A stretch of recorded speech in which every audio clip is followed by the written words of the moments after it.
HRMS application जो कि Django में डेवलप किया हुआ है, जो कि एक पाइथन का फ्रेमवर्क है। और वहीं पे ये जो डिज़ाइन वगैरह आप देख रहे हैं, ये जो साइट नेविगेशन है, ये सब रिएक्ट जेएस पे बनाया हुआ है। और इस एचआरएमएस एप्लीकेशन में एक बहुत ही अच्छा फीचर है, क्योंकि यहाँ पे आप ऑफिस का कोऑर्डिनेट पास कर सकते हैं और उस कोऑर्डिनेट के बेसिस पे आपके एम्प्लॉय को लॉगिन करना होगा।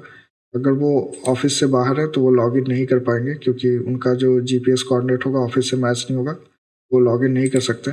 इसके साथ ही यहाँ पे एम्प्लॉय मैनेजमेंट सिस्टम का पूरा ये एक मॉड्यूल दिया हुआ है, जहाँ से आप अपने एम्प्लॉय को बहुत ही ईजिली मैनेज कर सकते हैं।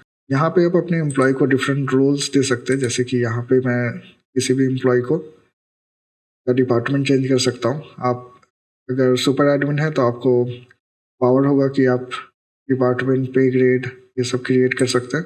उसके बेसिस पे जो भी आप डिपार्टमेंट क्रिएट करते हैं वो यहाँ पे शो होगा, वो मैं आपको थोड़ी देर में दिखा दूंगा। अलावा यहाँ पे बहुत सारा मॉड्यूल और है, जैसे डेली टास्क का मॉड्यूल है। जब भी कोई एम्प्लॉय लॉग आउट करता है तो वहाँ पे उसके पास ऑप्शन आएगा कि वो डे एंड का जो भी टास्क उसने किया है वो एंटर कर सकता है। यहाँ पे टास्क एलोकेशन का सिस्टम है, जिसके थ्रू मैनेजर या एडमिन अपने एम्प्लॉय को टास्क दे सकता है। वो यहाँ से दे सकते हैं, यहाँ से हम लोग मैनेजर सेलेक्ट कर सकते हैं। उसके अलावा यहाँ पे लोन्स का भी सिस्टम है, जैसे कि अगर कोई एम्प्लॉय आपसे मंथली एडवांस ले रहा है तो उसका आप लोन स्टार्ट कर सकते हैं। यहाँ पे लोन का पीरियड आप दे सकते हैं, यहाँ पे लोन कैलकुलेटर है जिसके थ्रू आप ईएमआई वगैरह कैलकुलेट कर सकते हैं। और जितना भी ईएमआई होगा वो एम्प्लॉय के सैलरी से वो डिडक्ट हो जाएगा नेक्स्ट मंथ से। और यहाँ पे पे स्लिप जनरेशन का भी फीचर अवेलेबल है। जैसे अगर मैं कोई एम्प्लॉय को सेलेक्ट करता हूँ और उसका करंट सैलरी वगैरह मैं यहाँ से देख सकता हूँ। एम्प्लॉय का जो भी पीएफ वगैरह कट रहा है वो सब यहाँ से मैनेज हो सकता है। और प्रिंट वगैरह का भी ऑप्शन यहाँ पे अवेलेबल है। अगर आप प्रिंट करना चाहते हैं तो इजीली प्रिंट कर सकते हैं। अब हम लोग इसके मोबाइल ऐप को देख सकते हैं, ये एम्प्लॉय के लिए रहता है। यहाँ पे अगर मुझे अटेंडेंस बनाना है तो मुझे यहाँ पे क्लिक करना होगा। एक अटेंडेंस मैं ओके करूँगा तो यहाँ पे हम देख सकते हैं कि you are now sign in करके एक मैसेज आया। मेरा लॉन्गिट्यूड लैटिट्यूड यहाँ पे प्रिंट हो रहा है। इमोलेटर का यूज़ कर रहा हूँ तो यहाँ पे लैटिट्यूड और लॉन्गिट्यूड जो आ रहा है वो डिफ़ॉल्ट यही आता है, जो कि गूगल के ऑफिस का है। और यहाँ पे हम लोग देख सकते हैं, यहाँ पे और भी मॉड्यूल्स है, जैसे किसी एम्प्लॉय को अगर लीव के लिए अप्लाई करना है तो वो रीज़न देख सकता है, रीज़न लिख सकता है और लीव फ्रॉम लीव टू वगैरह सेलेक्ट कर सकता है। उसके अलावा यहाँ पे टास्क का भी मॉड्यूल दिया हुआ है। जब भी वो टास्क अपना सबमिट करता है लॉग आउट के टाइम पे, तो वो टास्क वो देख सकता है, या डेली टास्क उसको दिया गया तो यहाँ पे वो टास्क वगैरह को भी ट्रैक कर सकता है। यहाँ से एम्प्लॉय को कौन सा एसेट दिया गया वो सब यहाँ से वो देख सकता है कि उसका एसेट का स्टेटस क्या है और उसको एसेट कब से कब तक दिया गया। उसके अलावा यहाँ पे लोन वगैरह के लिए वो अप्लाई कर सकता है ऐप से। और यहाँ पे प्रोफाइल वगैरह भी दिया गया। तो ये जो एसेट वगैरह है वो यहाँ से मैनेज होता है। और इसका एक सुपर एडमिन का मॉड्यूल है जो कि मैं आपको दिखा देता हूँ। ये रहा सुपर मॉड्यूल और सुपर एडमिन। और इसके थ्रू जो सुपर एडमिन है वो क्या कर सकता है कि पे ग्रेड क्रिएट कर सकता है। जैसे यहाँ पे नया पे ग्रेड वगैरह क्रिएट करना है तो वो सब हम लोग यहाँ से कर सकते हैं। नोटिफिकेशन वगैरह सेटअप हो सकता है, जो कि ऊपर में आ रहा है वो नोटिफिकेशन यहाँ से सेटअप हो जाएगा। लीव्स वगैरह अगर मैनेज करना है तो जैसे 2024 का ये लीव्स है, अब नया साल आने वाला है 2025, उसका लीव वगैरह मैनेज करना, ऐड करना है तो यहाँ से ऐड हो जाएगा। फाइनेंशियल ईयर्स यहाँ पे दिया हुआ है। एम्प्लॉय वगैरह का डिटेल यहाँ से भी देख सकते हैं। डिपार्टमेंट यहाँ पे 3 डिपार्टमेंट है, अगर और डिपार्टमेंट ऐड करना है तो हम लोग ईजिली यहाँ से कर सकते हैं। कंपनी का डिटेल्स दिया गया है, जैसे अगर आपके पास डिफरेंट कंपनीज है तो आप उसके डिटेल्स को यहाँ पे ऐड कर सकते हैं। और ब्रांच वगैरह भी आप लिख सकते हैं। किसी कंपनी का अगर आप क्रिएट कर रहे हैं तो आप कंपनी सेलेक्ट करके उसका ब्रांच वगैरह भी क्रिएट कर सकते हैं। यहाँ पे एसेट का लिस्ट है और एसेट का कैटेगरी है। जैसे एसेट का आप डिफरेंट कैटेगरी बना के रखना चाहते हैं, जैसे कि इलेक्ट्रॉनिक्स का सामान हुआ या फिर व्हीकल्स वगैरह हुआ, तो वो कैटेगरी आप यहाँ से क्रिएट कर सकते हैं। उसके बाद अगर आपको एसेट को कैटेगराइज करना है, मतलब अगर इलेक्ट्रॉनिक्स में क्या क्या आ रहा है, व्हीकल्स में क्या क्या आ रहा है, वो सब आप यहाँ से कर सकते हैं। जो भी आप डिटेल्स यहाँ से एक बार इंटर करते हैं तो वो सब डिटेल्स यहाँ पे दिखेगा। जैसे मैं एम्प्लॉयज़ पे आऊँगा, अगर मैं नया एम्प्लॉयज़ ऐड करना चाहता हूँ तो कंपनी आ जाएगा और कंपनी के अंदर जो भी ब्रांच है वो आ जाता है। ब्रांच और कंपनी देने से ये फ़ायदा होता है कि आपकी कंपनी का डिफरेंट ब्रांच है तो सबका आप अलग अलग कोऑर्डिनेट्स दे सकते हैं। कोऑर्डिनेट्स देने के लिए आपको ब्रांच डिटेल्स में आना है और यहाँ पे जब मैं ऐड करूँगा तो यहाँ पे लॉन्गिट्यूड और लैटिट्यूड आपको पास कर देना है। और ये लॉन्गिट्यूड और लैटिट्यूड मिलेगा तब जाके एम्प्लॉय अपना अटेंडेंस बना सकता है। और अगर आप चाहते हैं कि जो एम्प्लॉय है वो फील्ड से काम कर रहा है तो आप फील्ड दे सकते हैं। बिल देने से क्या होगा कि अगर आपका एम्प्लॉय आउट ऑफ ऑफिस काम कर रहा है, वर्क फ्रॉम होम कर रहा है, तो वहाँ से भी वो अपना अटेंडेंस बना सकता है। एचआरएमएस ऐप को अपने लोकल या सिस्टम पे चलाने के लिए आपको इसको डाउनलोड करना होगा, और इसका जो डाउनलोड लिंक है मैं डिस्क्रिप्शन में दे दूंगा, वहाँ से आप इसको डाउनलोड कर सकते हैं। तो एक बार जब ये ऐप डाउनलोड हो जाता है तो आपको कुछ ऐसा देखने को मिलेगा, ये वाला है। इसको मैं डेस्कटॉप पे ले आता हूँ और यहाँ से मैं इसको एक्सट्रैक्ट कर लूँगा। एक्सट्रैक्ट होने के बाद हमारे पास ये HRMS फ़ोल्डर आता है, और इसके अंदर हमारे पास Django रिएक्ट का कोड है और फ्लटर का कोड है। तो इन दोनों को भी हमें एक्सट्रैक्ट करना होगा, तो मैं दोनों को एक-एक करके एक्सट्रैक्ट कर लूँगा। अभी हम लोग देख सकते हैं कि हमारा जो Django रिएक्ट जेएस का कोड है वो एक्सट्रैक्ट हो चुका है। तो इसको हम लोग VS कोड में ओपन कर लेंगे।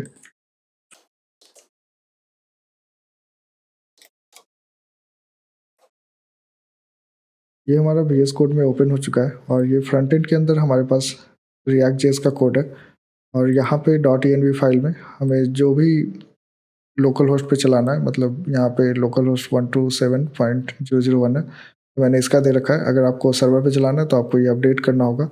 अपडेट करने के बाद आपको इसको बिल्ड कमांड चलाना है। तो जो भी इसका स्टेप्स है, मतलब एक बाई एक एक करके जो स्टेप्स हमें फॉलो करना है वो सब आपको यहाँ पे मिल जाएगा। यहाँ पे इसका 3 सेक्शन दिया हुआ है, और सबसे पहले आपको PostgreSQL सेटअप करना है, और डीबी का नाम आपको ये रखना है। और उसके बाद अगर आपके पास माइक्रोसॉफ्ट C++ डिस्ट्रीब्यूटर नहीं है तो वो आपके सिस्टम में होना चाहिए। अगर आपको लोकल पे चलाना है, सर्वर पे चलाना है तो ऐसा कोई रिक्वायरमेंट नहीं होगा, क्योंकि वहाँ पे लिनक्स रहता है और लिनक्स पे ये चल जाएगा।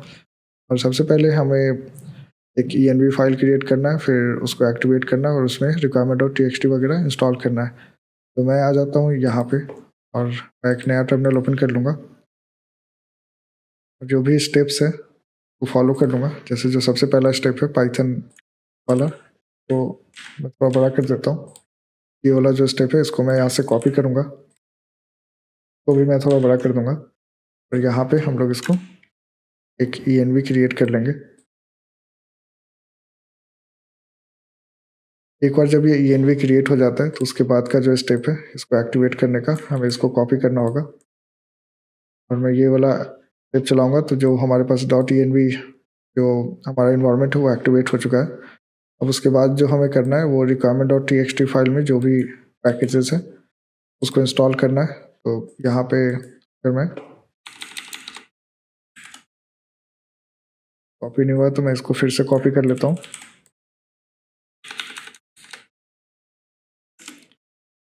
और ये यहाँ पे जो भी requirement.txt में जो भी पैकेजेस वगैरह, लाइब्रेरी वगैरह, वो इसको इंस्टॉल कर लेगा। एक बार जब ये इंस्टॉल हो जाता है तो उसके बाद हमें फिर से env को एक्टिवेट करना है, और python manage.py माइग्रेट वाला कमांड चला लेना है। उसके बाद हमें एक सुपर यूज़र क्रिएट करना होगा। हम लोग देख सकते हैं यहाँ पे ये हो चुका है।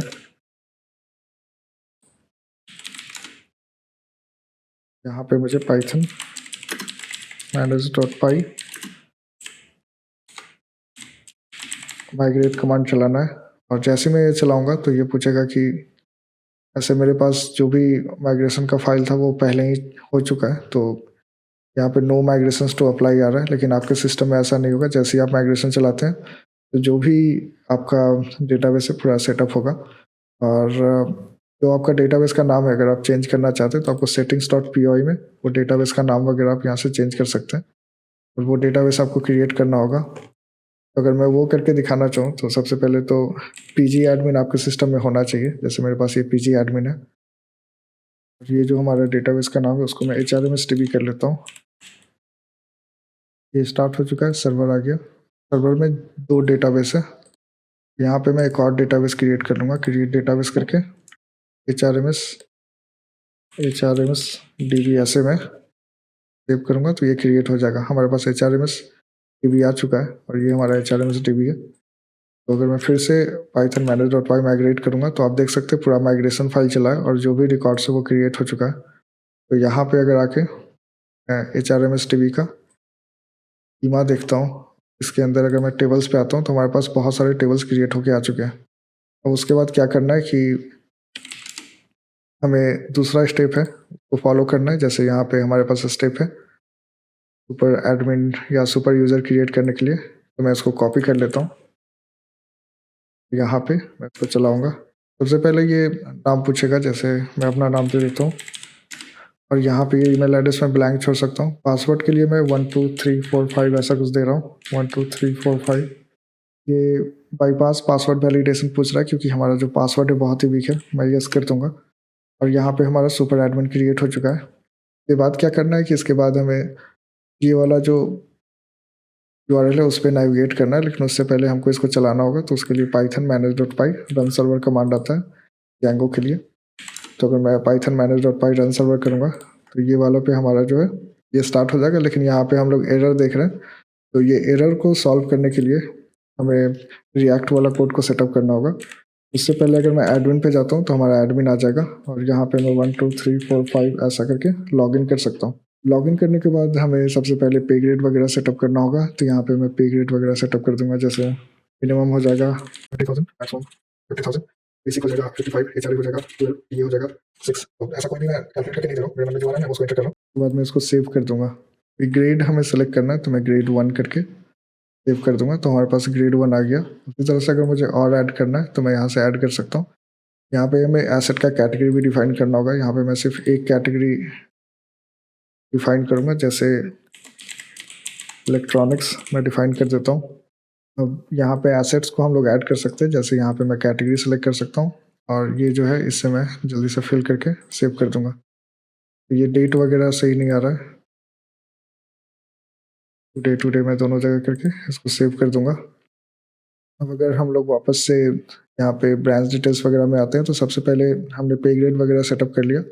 नोटिफिकेशन वगैरह कुछ करना है तो हम लोग ऊपर में डाल सकते हैं, वेलकम टू कोडिंग एमएसटीआर ऐसा कुछ लिख के मैं इसको सेव कर सकता हूँ। अब यहाँ पे हमारे पास लिप्स वगैरह है, तो लिप्स वगैरह अगर मुझे सेटअप करना है तो फाइनेंशियल ईयर सबसे पहले सेटअप करना होगा। तो यहाँ पे आके मैं फाइनेंशियल ईयर सेटअप कर दूंगा, जैसे 2024 और वर्किंग आवर 8.5 है। अगर आपका ज़्यादा है या कम है तो आप यहाँ से सेटअप कर सकते हैं। और वर्किंग आवर के अगर अंदर किसी कोई एम्प्लॉय लॉग आउट करता है तो उसका एब्सेंट माना जाएगा और उसके बाद वो लॉग आउट करेगा तो वो प्रेजेंट रहेगा। यहाँ पे जब एम्प्लॉय को लोन वगैरह दे रहे तो आप यहाँ पे इंटरेस्ट रेट वगैरह सेट कर सकते हैं, अगर आपको एडवांस में सैलरी वगैरह देना पड़ रहा है। Login time, log out time, ये सब भी आप सेटअप कर सकते हैं। मैं सेटअप कर देता हूँ। अब यहाँ पे आके हम लोग कंपनी वगैरह सेटअप कर सकते हैं, जैसे कंपनी है तो कंपनी का नाम ट्रिकवेब ले लेता हूँ। ऐसा कुछ भी जो भी रैंडमली वैल्यू आ रहा है मैं उसको ऐड करते जा रहा हूँ और मैंने यहाँ पे सेव कर दिया। अब ब्रांच डिटेल्स वगैरह है तो ब्रांच डिटेल्स भी हम यहाँ पे सेव कर सकते हैं। जैसे कंपनी मैंने ले लिया और कोई भी रैंडम वैल्यू मैं सेलेक्ट करके मैंने सेव कर दिया। अब कंपनी डिटेल आ गया। अब डिपार्टमेंट वगैरह है, डिपार्टमेंट में यहाँ पे 2 डिपार्टमेंट लेने वाला हूँ, एक एचआर का और उसके बाद एक आईटी का। हमारा डिपार्टमेंट भी सेटअप हो गया। लीव्स वगैरह अगर मुझे सेटअप करना है तो जैसे टोटल फाइनेंशियल ईयर 2024 में ये 10 होगा, ये 4 होगा, ये 11 होगा। ये आवर्स वगैरह हम लोग ब्लैंक छोड़ सकते हैं। पीएलपी डेज 1 है, अदर लीव 20 है, तो ऐसा देके मैं सेव कर सकता हूँ। हमारा लीव वगैरह भी आ जाएगा। ये आवर्स मैंडेटरी पूछ रहा है तो यहाँ पे मैं 0 देके सेव कर दूंगा और ये सेव हो जाएगा। अब हमारे पास जो सुपर एडमिन वाला फील्ड है वो हो चुका है। अब अगर हम लोग नेक्स्ट स्टेप में जाते हैं तो यहाँ पे एम्प्लॉय का यूज़र नेम वगैरह ऐड करने के लिए बोला जा रहा है। ये स्टेप्स हमने कर लिया है। अब हम लोग एम्प्लॉयज़ को ऐड करना स्टार्ट कर सकते हैं, लेकिन उससे पहले हमें क्या करना होगा कि हमें वापस यहाँ पे आना है और CD फ्रंट एंड करना है। मैं CD फ्रंट एंड इसलिए कर रहा हूँ क्योंकि फ्रंट एंड में हमारा रिएक्ट वाला कोड है और यहाँ पे मुझे npm रन बिल्ड कमांड चलाना है। ये बिल्ड कमांड काम नहीं कर रहा है तो उसके लिए सबसे पहले मैं npm इंस्टॉल कमांड चला लूँगा, तो हमारा जो भी पैकेजेस है सब इंस्टॉल हो जाएगा। अब यहाँ पे मैं बिल्ड कमांड चला सकता हूँ। जैसे मैं बिल्ड कमांड चलाऊँगा तो जो एक बिल्ड फाइल क्रिएट होगा, और वो इसलिए इम्पोर्टेंट है क्योंकि यहाँ पे अगर हम लोग नीचे आते हैं तो हम लोग देख सकते हैं जो हमारा स्टैटिक फाइल का डायरेक्टरी है वो फ्रंट एंड बिल्ड स्टैटिक है। तो यहाँ से वो स्टैटिक फाइल यूज़ कर रहा है, इसलिए फ्रंट एंड में बिल्ड होना इम्पॉर्टेंट है। अब अगर मैं वापस आता हूँ यहाँ पे ये वाले पे,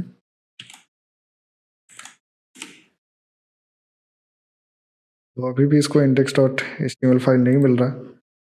मैं क्या करूँगा कि यहाँ पे आके, ये ऐसा इसलिए नहीं चल रहा है क्योंकि हम यहाँ पे देख सकते हैं स्वीट अलर्ट 2 का जो एक एरर है वो हमारे पास आ रहा है। यहाँ पे मैं npm install स्वीट अलर्ट 2 ऐसे लिख दूंगा। यहाँ पे मुझे लिखना होगा npm run बिल्ड कमांड में फिर से चलाऊंगा। इस बार ये बिल्ड हो चुका है, तो मैं फिर से आके यहाँ पे रिफ्रेश करता हूँ। आप देख सकते हैं ये फाइल आ गया। सबसे पहले तो मैं लॉग आउट कर लूँगा और यहाँ पे जो हमारा यूज़र नेम है प्रवीण, और यहाँ पे 1 2 3 4 5 इसको करके मैं साइन इन कर लूँगा। तो हमारे पास ऐसा कुछ आ रहा है, लेकिन यहाँ पे कुछ दिख नहीं रहा है तो उसके लिए क्या करना होगा कि मुझे यूजर्स में जाना होगा। यूजर्स में ये जो है इस पर क्लिक करना होगा और एम्प्लॉयज़ में जाना होगा। सॉरी, यहाँ पे ऐड एम्प्लॉय करना है। यूज़र नेम में प्रवीण करूँगा। आप यहाँ पे स्टेप्स देख सकते हैं। एम्प्लॉयज़ में यूज़र नेम प्रवीण आएगा, एम्प्लॉय का नाम जो भी है दे दूंगा, कंपनी सेलेक्ट कर लूँगा, ब्रांच वगैरह सेलेक्ट कर लूँगा, लॉन्गिट्यूड लैटिट्यूड वगैरह आ जाएगा। और फिर मैं इसको सेव करता हूँ। यूज़र का टाइप होगा यहाँ पे एम्प्लॉय टाइप, उसको मैं एडमिन कर देता हूँ। यहाँ पे पे ग्रेड को मैं 1 कर दूंगा।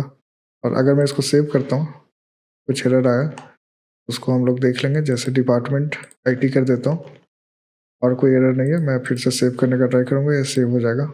और फिर से मैं यहाँ पे लॉग आउट कर लूँगा। तो यहाँ पे मैं फिर मैं साइन इन करता हूँ, तब हम पूरा डिटेल देख सकते हैं। यहाँ पे एम्प्लॉयज़ में जाके हम नया एम्प्लॉय ऐड कर सकते हैं। सबसे पहले एम्प्लॉय का यूज़र नेम ऐड करना होगा। जैसे कि कोई एम्प्लॉय है, उसका नाम है कुमार रेट codingmstr.com और इसका जो पासवर्ड है वो है 12345 12345 और इसको मैं क्रिएट करता हूँ। तो ये क्रिएट हो चुका है। यहाँ पे ऐड पे आके मैं इसको कंपनी वगैरह दे सकता हूँ। वर्किंग बोर्ड में ऑफिस देता हूँ। यहाँ पे कुछ भी नाम वगैरह है, जैसे मैं नाम ले लूँगा।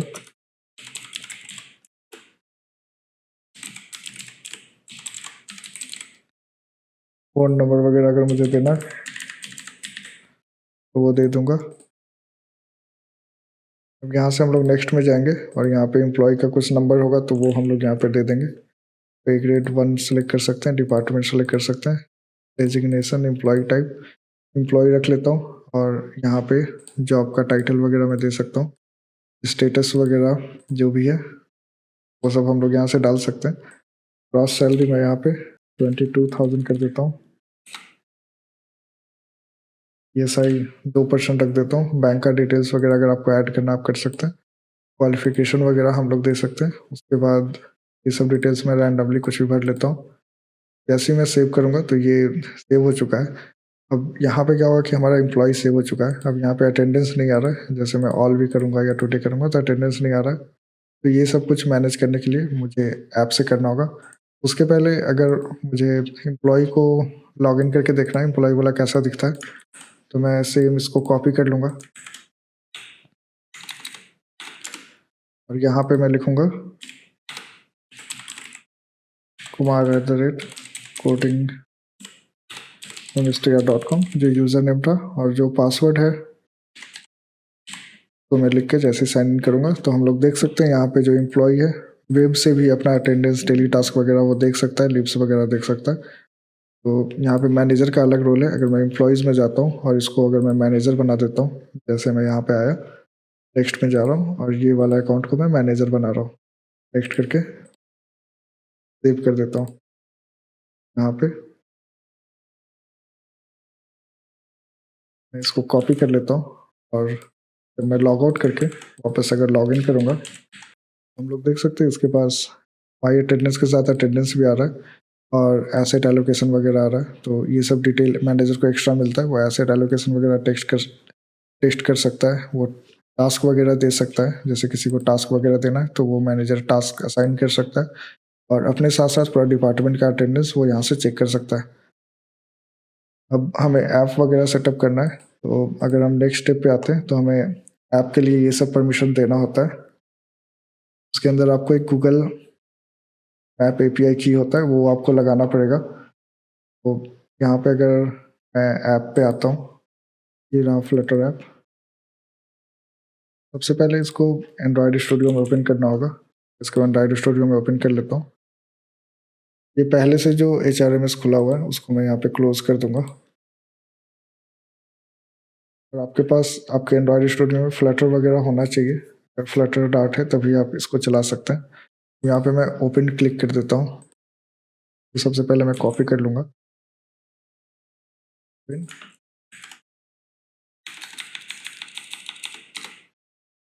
ये फ्लटर ऐप रहा, इसको मैं ओके कर दूंगा। ट्रस्ट करके मैं स्टार्ट कर देता हूँ। इसको स्टार्ट कर दूंगा एक डिवाइस को। यहाँ पे मैं इसको रन कर सकता हूँ। तो पहले क्या होगा कि एंड्रॉयड में आपको आना है, एंड्रॉयड ऐप के अंदर आपको सोर्स मिलेगा। सोर्स के अंदर मेन, उसके बाद एंड्रॉयड मैनिफेस्ट फाइल है, और यहाँ पे आपको गूगल एपीआई की इंटर करना है। अगर आप एक बार अपना जो एपीआई की है इंटर कर रहे हैं तो आपका जो जीपीएस वगैरह जो है वो काम करने लगेगा, और जीपीएस के बेस पे employees log in log out वगैरह कर सकते हैं। सेम पैकेज नेम होने के कारण ऐसा दिखा रहा है। तो मैं लॉग आउट करता हूँ, और यहाँ पे जो हमारा नया वाला है kumar@codingmstr.com ऐसा मैं लिखता हूँ। 1 2 3 4 5 देके अगर मैं साइन इन करूँगा तो हमारा साइन इन काम नहीं करेगा। वो इसलिए क्योंकि जब हमें लोकल पे चलाना होता है तो यहाँ पे हमारे पास एक फाइल है लाइब्रेरी के अंदर constant.dart का। तो ये वाला जो फाइल है इसको चेंज करना होता है। तो उसके लिए क्या होगा कि आपको आ जाना है, नया टर्मिनल ओपन करना है। उसके बाद आपको अपना env फाइल एक्टिवेट करना है, env स्क्रिप्ट, और एक्टिवेट आपको लिखना है। उसके बाद क्या होगा कि आपको cmd ओपन करना है। सर्वर पे ये इजीली चल जाएगा अगर आपका सर्वर वगैरह है, लेकिन लोकल में अगर आपको चलाना है तो आपको ये सब चीज़ पे ध्यान देना पड़ेगा। आपको IP कॉन्फ़िग लिखना है, और यहाँ पे IPv4 जो है ये वाला, इसको आपको कॉपी कर लेना है। और अगर मैं यहाँ पे आपको कोड दिखाऊं, इसको मैं यहाँ पे रख देता हूँ। यहाँ पे मैं आपको कोड दिखाऊं, यहाँ पे क्या है कि जो ये वाला है वो आपको अपडेट करना होगा। PHP रन सर्वर ऐसे कुछ लिखना होगा। तो यहाँ पे हम लोग ऐसे ही करेंगे। तो बात कुछ ज़्यादा बड़ा है तो इसलिए प्रॉब्लम हो रहा है। यहाँ पे मैं फिर से इसको लिख के दिखाता हूँ। पहले तो आपको env स्क्रिप्ट्स एक्टिवेट लिखना है, फिर पाइथन manage.py रन सर्वर, फिर जो आपका IPv4 वाला एड्रेस है, मतलब ये वाला, उसको आपको कॉपी कर लेना है। या हम लोग 8000 पे चलाने वाले, जिस पे भी हम लोग चलाने वाले तो उसका हम लोग पोर्ट लिख सकते हैं। तो मैं यहाँ पे 8000 पे चलाने वाला हूँ, मैं यहाँ पे 8000 ऐसे लिख दूंगा और इंटर करूँगा। तो ये अभी इस वाले पोर्टल पे भी चल रहा है। अगर मैं जाऊँ तो हम लोग इस वाले पे भी देख सकते हैं। ये नॉट सिक्योर आ रहा है लेकिन यहाँ पे चल रहा है। अब हमें क्या करना है कि इसको कॉपी कर लेना है और अब ऐप में यहाँ पे लगा लेना है।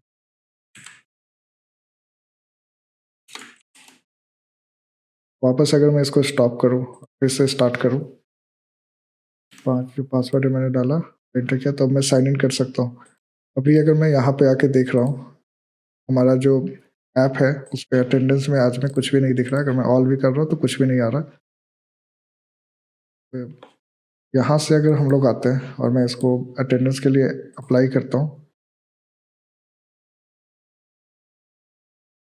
तो हमारा की नहीं है इसलिए ये नहीं हो पा रहा है। तो मैं क्या करता हूँ कि ये वाला ऐप को क्लोज कर देता हूँ, और अगर की रहेगा तो आप इजीली कर सकते हैं। जैसे ये वाले में की है, तो अगर मैं यहाँ पे आके तो रन करता हूँ, सबसे पहले मैं लॉग आउट कर लूँगा। अब यहाँ पे हम लोग देख सकते हैं कि ये जो IP एड्रेस है वो सही नहीं है, तो इसको मैं सही कर लूँगा। हम लोग आते हैं यहाँ पे, और यहाँ पे ये वाला जो है इसको मैं कॉपी कर लूँगा, और जो हमारा ऐप है तो मैं रिप्लेस कर दूँगा। अब एक बार रिप्लेस होने के बाद फिर से मैं इसको स्टॉप करूँगा और स्टार्ट कर दूँगा। यहाँ पे मैं यूज़र नेम देता हूँ kumar@codingmstr.com, और जो पासवर्ड है 12345, ये देखिए मैं साइन इन करने का ट्राई करता हूँ। ये साइन इन हो चुका है और यहाँ पे मैं अटेंडेंस को मार्क कर सकता हूँ। देख सकते हैं कि ये बोल रहा है कि अटेंडेंस ऑफिस मोड में हो सकता है, और आई मीन अभी आप ऑफिस मोड में, तो आपका अटेंडेंस नहीं मार्क होगा क्योंकि कोऑर्डिनेट्स मैच नहीं हो रहा है। यहाँ पे मैं क्या करूँगा कि आके और एम्प्लॉयज़ में जाता हूँ। ये जो एम्प्लॉय है का वर्क मोड में फिल्ड करके सबमिट कर दूंगा। अब अगर वापस हम लोग आके इसको अटेंडेंस मार्क करते हैं, तो यहाँ पे हमारा अटेंडेंस मार्क हो चुका है। और यहाँ से अगर लीव वगैरह अप्लाई करना है, जैसे कि रीज़न वगैरह देके डेट का 10 या 15 दे देता हूँ, और आउट का जो टाइम होगा 20 देके फिर मैं अप्लाई करता हूँ, तो ये लीव का डिटेल्स वगैरह यहाँ पे आ जाता है। अब अगर मैं वापस जाता हूँ अपने ऐप पे, यहाँ हम लोग अटेंडेंस में देखते हैं, तो हमारे पास एक अटेंडेंस आ रहा है 1/4 जो कि अभी टाइम हो रहा है, तो उस टाइम पे ये लॉगिन हुआ है, वो सब डिटेल्स यहाँ पे आ जाता है। के साथ ही अगर लीव वगैरह पे हम लोग देखते हैं, तो एक लीव भी यहाँ पे आ चुका है। तो यहाँ ऐप के थ्रू भी जो एम्प्लॉय है काफ़ी डिटेल्स वगैरह ऐड कर सकता है। और भी अगर मैं लॉग आउट करने का ट्राई करूँगा, तो एटलीस्ट 1 आवर बाद ही कोई लॉग आउट कर सकता है। वो लॉग इन करने के तुरंत बाद लॉग आउट अलाउड नहीं रहेगा। तो ये हमारा HRMS ऐप है, आप इसको डाउनलोड करके ट्राई कर सकते हैं। Thank you so much for watching this video.